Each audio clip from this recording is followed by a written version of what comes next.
प्रिय दर्शकों, आज की जो कहानी है वह बहुत ही रोचक और ज्ञानवर्धक है। प्रिय दर्शकों, यह कहानी है श्री विष्णु भक्त एक बूढ़ी औरत की, जो रात दिन भगवान विष्णु की भक्ति में डूबी रहती है। दर्शकों, उस बूढ़ी औरत के 3 बेटे और बहुएं हैं जो बहुत ही दुष्ट है। वे सब मिलकर बूढ़ी औरत को बहुत सताते थे। दर्शकों, इस कहानी में आप जानेंगे कि जो भी इंसान किसी भी भक्त को सताता है या उसे परेशान करता है, उसे वह क्या दंड देते हैं, क्या सजा देते हैं। दर्शकों, इसके साथ ही इस वीडियो में आप जानेंगे कि उन तीनों बहुओं को किस पाप के कारण कुतिया बनना पड़ ढा। तो प्रिय दर्शकों, यह वीडियो बहुत ही रोचक, ज्ञानवर्धक एवं शिक्षाप्रद, इसलिए वीडियो को पूरा जरूर देखना। नमस्कार प्रिय दर्शकों, स्वागत है आपका हमारे YouTube चैनल ज्ञान साधना टीवी पर। दर्शकों, हम कहानी शुरू करें और आप इस वीडियो में खो जाएं, इससे पहले अगर आप हमारे चैनल पर पहली बार आए हैं तो हमारे YouTube चैनल ज्ञान साधना टीवी को सब्सक्राइब करें। प्रिय दर्शकों, अगर आप भी मेरे तरह भगवान श्री राम को सच्चे दिल से मानते हो तो कमेंट में सच्ची श्रद्धा से जय श्री राम जरूर लिखें। दोस्तों, मैं भगवान श्री राम से प्रार्थना करता हूं कि हे प्रभु श्री राम, जो भी भक्त इस वीडियो को पूरा देखेगा और कमेंट में सच्ची श्रद्धा से जय श्री राम लिखेगा, उनके घर परिवार को सुख, शांति और संपत्ति से भर देना और अपना आशीर्वाद हमेशा उसके ऊपर बनाए रखना। तो आइए मित्रों, देरी न करते हुए कहानी को शुरू करते हैं।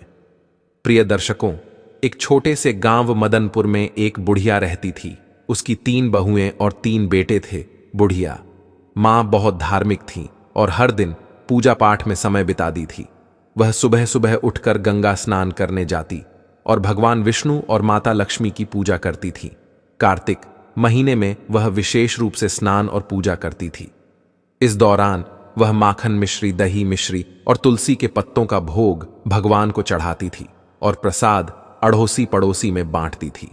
गांव के लोग उसकी पूजा पाठ की बहुत इज्जत करते थे। बुढ़िया मां का यह नियम था कि वह कार्तिक महीने के हर दिन गंगा स्नान करें और पूजा करें। कार्तिक पूर्णिमा के दिन वह विशेष रूप से गंगा स्नान के लिए जाती और भोग बनाकर भगवान को चढ़ाती। लेकिन उसकी 3 बहुओं को यह सब बिल्कुल पसंद नहीं था। वे अक्सर उसकी आस्था का मजाक उड़ाती और प्रसाद खाने से मना कर देते। वे कहती, इसमें तुलसी के पत्ते हैं, हम यह नहीं खा सकते, यह सब दिखावा है। प्रिय दर्शकों, यह सुनकर बुढ़िया मां बहुत दुखी होती, लेकिन वह चुपचाप अपनी पूजा करती रहती। बुढ़िया मां का पति कुछ समय पहले ही गुजर चुका था, इसलिए वह अब अकेली थी। उसके बेटे भी अपनी पत्नियों के कहने में आकर उससे दूर हो गए थे। अब वह सिर्फ अपने पूजा पाठ में ही मन लगाती और पड़ोसियों में प्रसाद बांटती। लेकिन उसकी 3 बहनों को यह सब बहुत बुरा लगता था। वे सोचते, यह सास जब देखो तब पूजा पाठ में लगी रहती है, अनाप शनाप खर्च करती है, पंडितों को बुलाती है, दान पुण्य करती है। अगर यह मर जाए तो अच्छा हो, कम से कम यह खर्चा बचेगा। बुढ़िया मां ने अपने 3 बेटों को बड़े प्यार से पाला था। उसने और उसके पति ने मिलकर उनकी परवरिश की थी। लेकिन अब जब उसे अपने बेटों की सबसे ज्यादा जरूरत थी, तब वे उससे मुंह मोड़ चुके थे। बुढ़िया मां दिन रात भगवान से प्रार्थना करती और अपने बच्चों के लिए आंसू बहाती। वह सोचती, हे भगवान, मैंने तो कभी किसी का बुरा नहीं चाहा, फिर मेरे साथ ऐसा क्यों हो रहा है। एक दिन बुढ़िया मां अपने भगवान विष्णु और माता लक्ष्मी के सामने बैठी प्रार्थना कर रही थी। उसकी आंखों में आंसू थे और वह भगवान से कह रही थी, हे भगवान, मुझे इस दुख से मुक्ति दिलाओ, मेरे बच्चों का भला करो और उन्हें सही रास्ता दिखाओ। इस तरह बुढ़िया मां ने अपने पूजा पाठ और दान पुण्य के नियमों को नहीं छोड़ा। लेकिन उसकी 3 बहनों ने ठान लिया था कि वे अब इस घर में नहीं रहेंगी और बंटवारा करके अलग हो जाएंगी। मैं सोचती, अगर हम अलग हो जाएं तो अपनी मर्जी से रह सकेंगे और सास की पूजा पाठ के खर्चे से बच सकेंगे। 3 बहुओं ने एक दिन आपस में बात की और बंटवारे की योजना, प्रिय दर्शकों, बनाई। उन्होंने अपने पतियों से कहना शुरू किया कि अब हमें अलग हो जाना चाहिए। छोटी बहू ने अपने पति से कहा, देखिए, बड़े भैया के बच्चे बड़े हो रहे हैं और हमारे बच्चे छोटे हैं। हमें अभी बहुत मेहनत करनी है, बच्चों को पढ़ाना है। अगर हम अलग हो जाएंगे तो अपने बच्चों की अच्छी तरह से देखभाल कर पाएंगे। सास का खर्चा बहुत ज्यादा है, हर समय पूजा पाठ में लगी रहती है और बहुत पैसा खर्च करती है। मझली बहू ने भी अपने पति को समझाया, देखिए, आप बंटवारा हो जाना चाहिए, हम अपनी मर्जी से रहेंगे, क्या खर्चा करना है क्या नहीं करना है यह हम खुद तय करेंगे। सांस के नखरे और खर्चे अब बर्दाश्त नहीं होते, हमें अलग रहकर अपने बच्चों का ध्यान रखना है। बड़ी बहू ने भी अपने पति से यही बात कही। बच्चे बड़े हो रहे हैं, कल उनकी शादी ब्याह करनी है, पैसे कमाते रहेंगे और सास का खर्चा करते रहेंगे तो कैसे चलेगा। हमारे बच्चों का भविष्य सुरक्षित करना है तो हमें अलग होना ही पड़ेगा। तीनों बहुओं ने अपने अपने पतियों को समझा बुझाकर उनके मन में बंटवारे की बात डाल दी। तीनों भाई अब बंटवारे के लिए तैयार हो गए। गांव के पंचों को बुलाया गया और घर का बंटवारा करने की बात हुई। तीनों बहनें भी बंटवारे में हिस्सा लेने के लिए तैयार हो गए। गांव के पंचों ने घर का 4 हिस्सों में बंटवारा किया। 3 बेटों के लिए और एक बुढ़िया मां के लिए घर का सारा सामान भी 4 हिस्सों में बांट दिया गया। बुढ़िया मां को कम हिस्सा दिया गया क्योंकि वह अकेली थी और ज्यादा की जरूरत नहीं थी। पंचों ने कहा कि जो भी बुढ़िया मां को अपने हिस्से में रखेगा वह उसका भी ख्याल रखेगा। छोटी बहू ने साफ मना कर दिया, मैं बुढ़िया मां को अपने हिस्से में नहीं रख सकती, उसका खर्चा बहुत ज्यादा है, पूजा पाठ में बहुत पैसा खर्च होता है, हमें अपने बच्चों का ध्यान रखना है। मझली बहू ने भी मना कर दिया, मैं भी बुढ़िया मां को अपने हिस्से में नहीं रख सकती, वह हमें कभी पसंद नहीं करती थी और हमें भी उसकी जरूरत नहीं है। बड़ी बहू ने भी वही जवाब दिया, मैं भी बुढ़िया मां को अपने हिस्से में नहीं रख सकती, हमारे बच्चों का भविष्य सुरक्षित करना है और उसके लिए हमें बंटवारा करना ही पड़ेगा। प्रिय दर्शकों, बुढ़िया मां अब अकेली रह गई। पंचों ने अपना फैसला सुनाया और चले गए। तीनों बहनों ने अपना अपना सामान अपने अपने हिस्से में रख लिया। बुढ़िया मां के हिस्से में जो झोपड़ी थी वह उसमें रहने लगी। अब वह अकेली थी और अपने बेटों से निराश होकर अपने भगवान से प्रार्थना करती रहती थी। अब बुढ़िया मां अपने हिस्से की छोटी सी झोपड़ी में रहने लगी। वह रोज सुबह जल्दी उठकर गंगा स्नान करती और भगवान विष्णु और माता लक्ष्मी की पूजा करती। वह पहले की तरह ही भोग बनाकर भगवान को चढ़ा दी और फिर अड़ोसी पड़ोसी में प्रसाद बांट दी। लेकिन अब वह बहुत अकेली हो गई थी। उसके तीनों बेटों ने उससे मुंह मोड़ लिया था और उसकी बहुओं ने उसे घर से बाहर कर दिया था। वह रोज भगवान से प्रार्थना करती, हे भगवान, मुझे इस दुख से छुटकारा दिलाओ, मेरे बच्चों का भला करो और उन्हें सही रास्ता दिखाओ। बुढ़िया मां के पास जो थोड़ा बहुत आटा दाल और चावल था वह उसी से काम चलाती थी। सोचती, अब मुझे अपनी जिंदगी इसी तरह गुजारनी पड़ेगी। मेरे बच्चों ने मुझे छोड़ दिया है, लेकिन मैं भगवान की भक्ति नहीं छोड़ूंगी। उसकी भक्ति में कोई कमी नहीं आई। वह हर रोज तुलसी के पत्तों से भगवान का पूजन करती और पड़ोसियों को प्रसाद देती। एक दिन जब बुढ़िया मां अपनी झोपड़ी में बैठी रो रही थी, प्रिय दर्शकों, तभी एक युवक आया। उसने दरवाजा खटखटाया। बुढ़िया मां ने दरवाजा खोला और देखा कि एक 17-18 साल का हृष्ट-पुष्ट युवक खड़ा था। उसके चेहरे पर तेज झलक रहा था। उसने कहा, अम्मा, आप मुझे पहचानती नहीं, लेकिन मैं आपके मायके से आया हूं। मेरा नाम कृष्णा है। मेरे पिताजी ने मुझे आपकी मदद करने के लिए भेजा है। बुढ़िया मां ने आश्चर्य से पूछा, कृष्णा, तुम मेरे मायके से हो? मैंने तो तुम्हें कभी देखा नहीं। कृष्णा ने मुस्कुराते हुए कहा, हां अम्मा, मैं आपके भाई का पोता हूं। हमें खबर मिली कि आपके बेटों ने आपको घर से निकाल दिया है, इसलिए मेरे पिताजी ने मुझे आपकी मदद करने के लिए भेजा है। बुढ़िया मां की आंखों में आंसू आ गए। उसने कृष्णा को अंदर बुलाया और उसे बैठने के लिए कहा। उसने पानी का गिलास और थोड़ा सा गुड़ दिया। कृष्णा ने पानी पिया और गुड़ खाया।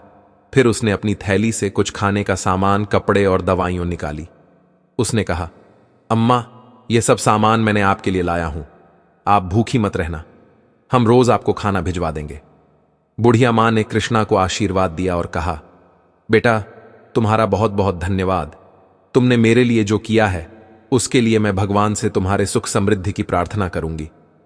कृष्णा ने बुढ़िया मां से विदा ली और वापस चला गया। बुढ़िया मां ने अपने भगवान का धन्यवाद किया और सोचा, भगवान ने मेरी प्रार्थना सुन ली, अब मैं भूखी नहीं रहूंगी। अब बुढ़िया मां को रोज खाना मिल जाता था। वह पहले की तरह ही भोग बनाकर भगवान को चढ़ा दी और पड़ोसियों को प्रसाद बांट दी। लेकिन उसकी तीनों बहुओं को यह सब देखकर बहुत जलन होती थी। वे सोचती, यह बढ़िया आखिर कहां से इतना खाना ला रही है? इसके पास कोई कमाने वाला भी नहीं है, फिर यह इतना तंदुरुस्त कैसे हो रही है? तीनों बहुएं बुढ़िया मां की सेहत देखकर बहुत जलती थीं। वे सोचते हैं कि बुढ़िया को हमने इसलिए अलग किया था ताकि वह जल्द ही भूखी प्यासी मर जाए, लेकिन यह तो और तंदुरुस्त होती जा रही है। एक दिन बहुओं ने फैसला किया कि वे बुढ़िया की झोपड़ी में जाकर पता लगाएंगी कि वहां क्या हो रहा है। अगले दिन जब बुढ़िया मां गंगा स्नान के लिए गई हुई थीं, तीनों बहुएं उसकी झोपड़ी में घुस गए। वहां उन्होंने देखा कि झोपड़ी में दाल चावल आटा मसाले सूखे मेवे और कई तरह का अच्छा खाना रखा हुआ है। बहुएं हैरान रह गईं। वे आपस में बातें करने लगीं। यह बुढ़िया इतनी चालाक निकली, हमें लगता था कि यह भूखी प्यासी मर रही है, लेकिन यहां तो हर चीज का भंडार है।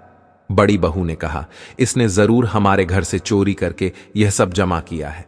हम काम में लगी रहते थे और यह चोरी चोरी अपना घर भरती रही। अब इसे सबक सिखाना होगा। मझली बहू ने कहा, हां, हमें इसे मजा चखाना चाहिए। देखते हैं कि इसने यहां क्या क्या जमा किया है। छोटी बहू ने भी सहमति जताई। सही कहा, हमें इसके खिलाफ कुछ करना होगा। प्रिय दर्शकों, तीनों बहुएं झोली भर भर कर सामान अपने घर ले जाने लगे। जैसे ही उन्होंने खाने का सामान उठाया, उन्होंने देखा कि उसमें तुलसी के पत्ते हैं। गुस्से में आकर उन्होंने तुलसी के पत्ते नाली में फेंक दिए। यह देखकर वे और भी क्रोधित हो गईं और सामान उठाकर बाहर फेंकने लगी। तभी एक अजीब घटना घटी। तीनों बहुओं ने देखा कि उनके हाथ पैर धीरे धीरे कुत्ते के पंजों में बदलने लगे। वे डर गईं और चिल्लाने लगी, लेकिन कोई उनकी मदद नहीं कर पाया। कुछ ही पलों में तीनों हुए कुतिया बन गई। गांव में हड़कंप मच गया। बच्चों और पतियों ने जब यह देखा तो वे हैरान रह गए। बच्चे चिल्लाने लगे, मम्मी कुतिया बन गई है, पापा देखो मम्मी को क्या हो गया। तीनों बहुओं के पति समझ नहीं पा रहे थे कि यह कैसे हुआ। उन्होंने कोशिश की कि कुतिया को घर से बाहर भगाएं, लेकिन वे घर छोड़ने को तैयार नहीं थीं। वे अपनी भाषा में कुछ समझाने की कोशिश कर रही थीं, लेकिन कोई उनकी बात नहीं समझ पा रहा था। बच्चे रो रहे थे और पतियों को भी रोना आ रहा था। उन्होंने अपने बच्चों को संभालते हुए कहा, चलो अब कुछ नहीं किया जा सकता, हमें मां का इंतजार करना होगा, शायद वही कुछ हाल बता सकें। गांव के लोग भी इकट्ठा हो गए और सोचने लगे कि यहां अनहोनी कैसे हुई। सबने बुढ़िया मां की वापसी का इंतजार करने का फैसला किया। बुढ़िया मां को अब अपने रोज के जीवन में थोड़ी राहत मिल रही थी। कृष्णा रोज खाना लाकर रख जाता था और बुढ़िया मां भगवान का भोग लगाकर पहले की तरह प्रसाद बांटती थी, लेकिन उसे इस बात का कोई अंदाजा नहीं था कि उसके घर में क्या हो रहा है। उसे यही लगता था कि सब कुछ पहले जैसा ही चल रहा है। इधर तीनों बहनें कुतिया बनकर घर के आंगन में बैठी थीं। उनके पतियों और बच्चों को घर का सारा काम करना पड़ रहा था। वे बहुत परेशान थे और अपनी मां की वापसी का इंतजार कर रहे थे। गांव के लोग भी इस अजीब घटना से हैरान थे। हर कोई यही कहता था कि यह सब बढ़िया मां की भक्ति और उसकी तपस्या का फल है। एक दिन गांव के कुछ लोगों ने बुढ़िया मां को गंगा स्नान के लिए जाते देखा। उन्होंने सोचा कि अब उसे सारी बात बतानी चाहिए। वे उसके पास गए और बोले, माई तुम्हारे घर में कुछ अजीब हो रहा है, तुम्हारी तीनों बहनें कुतिया बन गई हैं। बुढ़िया मां को यह सुनकर बहुत आश्चर्य हुआ। उसने सोचा कि यह कैसे संभव हो सकता है। उसने तुरंत गंगा स्नान किया और घर की ओर लौट पड़ी। उसके दिल में बहुत सारी आशंकाएं थीं। उसने भगवान से प्रार्थना की, हे भगवान, मेरे घर की रक्षा करना और मेरे बच्चों को सही रास्ता दिखाना। जब बुढ़िया मां घर पहुंची तो उसने देखा कि गांव के लोग उसके घर के सामने इकट्ठा थे। उसने पूछा, क्या हुआ, यहां इतनी भीड़ क्यों लगी है? गांव वालों ने उसे सारी घटना बताई। बुढ़िया मां ने अपने बेटों को बुलाया और पूछा, यह सब कैसे हुआ? तुम लोगों ने क्या किया? बेटों ने रोते हुए अपनी मां को सारी कहानी सुनाई। उन्होंने कहा, मां, हमसे बहुत बड़ी गलती हो गई। हमारी पत्नी ने तुम्हारे सामान को नाली में फेंक दिया था और उसी समय भी कुतिया बन गई। अब हमें नहीं पता कि उन्हें कैसे ठीक करें। बुढ़िया मां ने अपने बेटों को दिलासा दिया और कहा, भगवान सब ठीक करेंगे, तुम लोग घबराओ मत। बुढ़िया मां ने अपने भगवान से प्रार्थना की और उनसे समाधान मांगा। उसने सोचा कि शायद किसी साधु बाबा के पास इसका समाधान हो सकता है। प्रिय दर्शकों, उसी समय एक साधु बाबा गांव में आए। बुढ़िया मां ने उन्हें अपने घर बुलाया और सारा हाल बताया। साधु बाबा ने ध्यान से सारी बातें सुनी और कहा, यह सब तुम्हारी भक्ति और तपस्या का फल है, लेकिन चिंता मत करो, इसका उपाय भी है। बुढ़िया मां ने पूछा, बाबा कृपया मुझे उपाय बताएं, मैं अपने बच्चों को इस हालत में नहीं देख सकती। साधु बाबा ने कहा, तुम्हें कार्तिक महीने में विशेष पूजा करनी होगी। तुम्हारे स्नान के पानी से तुम्हारी बहुओं को नहलाना होगा और ब्राह्मणों को भोजन कराकर उनके झूठे भोजन को बहुओं को खिलाना होगा। इससे वे अपने असली रूप में वापस आ जाएंगी। बुढ़िया मां ने साधु बाबा को धन्यवाद दिया और अपने बेटों को यह उपाय बताया। बेटों ने कहा, मां, हम तुम्हारी हर बात मानेंगे, हम इस उपाय को जरूर पूरा करेंगे। बुढ़िया मां ने कार्तिक महीने की विशेष पूजा की तैयारी शुरू कर दी। उसके तीनों बेटे और गांव के लोग भी इस पूजा में मदद करने लगे। बेटों ने मिलकर पूजा का सारा सामान इकट्ठा किया और भगवान के लिए भोग बनाने की व्यवस्था की। हर सुबह बुढ़िया मां गंगा स्नान के लिए जाती और स्नान के पानी को एकत्रित करती। उसके बाद वह भगवान विष्णु और माता लक्ष्मी की पूजा करती और फिर अपने पड़ोसियों को प्रसाद बांट दी। इस बीच तीनों बहुएं अभी भी कुतिया के रूप में घर के आंगन में बैठी रहती। उनके पतियों और बच्चों को घर का सारा काम करना पड़ता था। बच्चों को अपनी माताओं की बहुत याद आती थी और वे अक्सर रोते हुए अपनी दादी से कहते, दादी, माँ कब ठीक होंगी, हमें हमारी माँ वापस चाहिए। बुढ़िया माँ बच्चों को दिलासा देती और कहती, बेटा, भगवान सब ठीक करेंगे, तुम लोग धैर्य रखो और प्रार्थना करो। बच्चों को शांत करने के लिए वह उनसे कहानियां सुनाती और उनके साथ समय बिताती। बुढ़िया माँ ने पूजा के लिए 5 ब्राह्मणों को बुलवाया। बेटों ने भी अपनी ओर से 5-5 ब्राह्मणों को बुलाया। इस प्रकार कुल 21 ब्राह्मणों को बुलाया गया। ब्राह्मणों के लिए विशेष भोग तैयार किया गया। कार्तिक पूर्णिमा का दिन आया और बुढ़िया मां ने अपने बेटों की मदद से ब्राह्मण भोज की तैयारी की। सुबह सुबह सभी ब्राह्मणों को आमंत्रित किया गया और उन्हें विशेष पकवान बनाकर खिलाया गया। ब्राह्मण भोज के बाद बुढ़िया मां ने के पैर छुए और भगवान से प्रार्थना की, हे भगवान, मेरी बहुओं को उनके पूर्व रूप में वापस लाओ। मेरे कार्तिक स्नान और पूजा का फल उन्हें मिले। ब्राह्मणों ने तृप्त होकर भोजन किया और बुढ़िया मां को आशीर्वाद दिया। उन्होंने कहा, माई, तुम्हारी पूजा और तपस्या सफल होगी। भगवान तुम्हारी प्रार्थना अवश्य सुनेंगे। प्रिय दर्शकों, ब्राह्मण भोज के बाद बुढ़िया मां ने तीनों बहुओं को बुलाया। तीनों कुतिया भगवान के भोग के झूठे भोजन को बड़े प्रेम से खाने लगी। बुढ़िया मां ने उनके ऊपर गंगा जल छिड़का और उन्हें स्नान के पानी से नहलाया। जैसे ही गंगा जल और स्नान का पानी बहुओं के ऊपर छिड़का गया, एक चमत्कार हुआ। धीरे धीरे तीनों हुए अपने असली रूप में वापस आने लगी। उनके चेहरे पर पश्चाताप के आंसू थे और वे अपनी सास के पैरों में गिरकर रोने लगी। तीनों बहुएं कहने लगीं, मां, हमें माफ कर दो, हमने तुम्हारे साथ बहुत बुरा किया, हमें हमारे कर्मों की सजा मिल गई। अब हम तुम्हें कभी कोई कष्ट नहीं देंगे और हमेशा तुम्हारी सेवा करेंगे। बुढ़िया मां ने उन्हें गले लगाया और कहा, बेटा, भगवान ने तुम्हें माफ कर दिया है। अब तुम लोग सच्चे दिल से भगवान की भक्ति करो और अपने कर्मों को सुधारो। तीनों बहुओं ने अपनी सास से वादा किया कि वे अब हर साल कार्तिक स्नान और पूजा करेंगी और कभी भी बुढ़िया मां का अपमान नहीं करेंगी। इस तरह पूरे परिवार ने मिलकर भगवान की पूजा की और प्रसाद बांटा। तीनों बहुओं के अपने असली रूप में वापस आने के बाद घर में एक नई ऊर्जा और शांति का माहौल बन गया। बुढ़िया मां की भक्ति और तपस्या ने पूरे परिवार को एक नया जीवन दिया था। अब सभी मिलकर भगवान की पूजा कराते और कार्तिक स्नान की महिमा को समझते थे। बुढ़िया मां ने अपने बेटों और बहुओं को सिखाया कि भक्ति और सेवा का महत्व क्या होता है। उसने कहा, देखो बेटा, भगवान की पूजा और सेवा से हमें सच्चा सुख और शांति मिलती है। हमें हमेशा सच्चे दिल से भक्ति करनी चाहिए और दूसरों की मदद करनी चाहिए। बड़ी बहू ने कहा, मां, हम आप समझ गए हैं कि भगवान की पूजा का क्या महत्व है। हम हर साल कार्तिक स्नान करेंगे और भक्ति से जीवन जिएंगे। मंझली बहू ने भी अपनी मां से कहा, मां, हमें माफ कर दो, हमने तुम्हारे साथ बहुत गलत किया। अब हम तुम्हारी सेवा करेंगे और तुम्हारे साथ मिलकर भगवान की पूजा करेंगे। छोटी बहू ने भी अपनी मां से वादा किया, मां, अब हम सब मिलकर रहेंगे और कोई भी तुम्हें कभी तकलीफ नहीं देगा। हम हर साल कार्तिक स्नान और पूजा करेंगे। प्रिय दर्शकों, बुढ़िया मां बहुत खुश हुई और अपने बच्चों को आशीर्वाद दिया। अब घर में सब मिलजुल कर रहने लगे। अगले साल कार्तिक पूर्णिमा के दिन पूरे परिवार ने मिलकर विशेष पूजा का आयोजन किया। घर को सजाया गया और भगवान विष्णु और माता लक्ष्मी की विशेष आराधना की गई। तीनों बहुएं सुबह सुबह उठकर गंगा स्नान के लिए गईं और स्नान के बाद भगवान का भोग तैयार किया। बुढ़िया मां ने सभी को सिखाया कि कैसे तुलसी के पत्तों का उपयोग करना है और भगवान का भोग लगाना है। उसने कहा, तुलसी के पत्तों में दिव्य शक्ति होती है और भगवान को यह बहुत प्रिय है। हमें सच्चे मन से पूजा करनी चाहिए और भगवान का भोग लगाना चाहिए।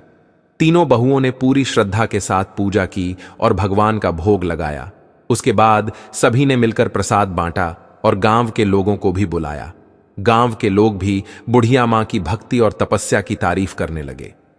भगवान की कृपा से अब परिवार में सुख और समृद्धि आने लगी। तीनों भाइयों का व्यापार अच्छा चलने लगा और घर में खुशियों का माहौल बन गया। अब तीनों बहुएं भी अपनी सास की सेवा में लगी रहती और हर काम में उनकी मदद करती। तीनों भाइयों ने भी अपनी मां से वादा किया कि वे अब कभी भी उसे अकेला नहीं छोड़ेंगे और हमेशा उसकी सेवा करेंगे। वे सब मिलकर हर त्योहार और विशेष अवसरों पर भगवान की पूजा करते और प्रसाद बांटते। बुढ़िया मां का जीवन अब पूरी तरह से बदल चुका था। उसकी भक्ति और तपस्या ने पूरे परिवार को एक नई दिशा दी थी। अब सब मिलकर भगवान की आराधना करते और जीवन में सुख शांति बातें। एक दिन बुढ़िया मां ने अपने बच्चों और बहुओं को बुलाकर कहा, बेटा, भगवान ने हमारी प्रार्थना सुनी है और हमें सुख शांति दी है। अब हमें हमेशा सच्चे मन से उनकी भक्ति करनी चाहिए और दूसरों की मदद करनी चाहिए। इससे हम सारा जीवन सुखमय बनेगा। प्रिय दर्शकों, तीनों बहू और बेटों ने अपनी मां की बात मानी और हमेशा भगवान की भक्ति और सेवा में लगे रहे। अब घर में हमेशा खुशियों का माहौल बना रहता और सब मिलजुल कर रहते। इस तरह बुढ़िया मां की भक्ति और तपस्या ने पूरे परिवार को एक नई दिशा दी और भगवान की कृपा से उनके जीवन में सुख शांति और समृद्धि आ गई। प्रिय दर्शकों, इस कहानी से हमें यह सीखने को मिलता है कि भक्ति, सेवा और सच्चे मन से की गई प्रार्थना हमेशा फलदायी होती है। भगवान अपने भक्तों की सच्ची भक्ति को कभी निराश नहीं करते और उन्हें सुख शांति और समृद्धि का आशीर्वाद देते हैं। प्रिय दर्शकों, उम्मीद करता हूं कि आपको यह कथा अच्छी लगी होगी। तो दर्शकों, ये थी आज की ज्ञानवर्धक वीडियो। अगर आप ऐसे ही रोचक कहानियों और ज्ञानवर्धक कथाओं का लाभ अधिक से अधिक लेना चाहते हैं तो इस वीडियो को लाइक करके हमारे इस चैनल ज्ञान साधना टीवी को अभी सब्सक्राइब करें और इस वीडियो को अपने दोस्तों एवं परिवार के साथ साथ शेयर भी जरूर करें। और दोस्तों, अगर आप भी मेरे तरह श्री राम जी के भक्त हैं तो कमेंट बॉक्स में सच्ची श्रद्धा से जय श्री राम अवश्य लिखें। धन्यवाद।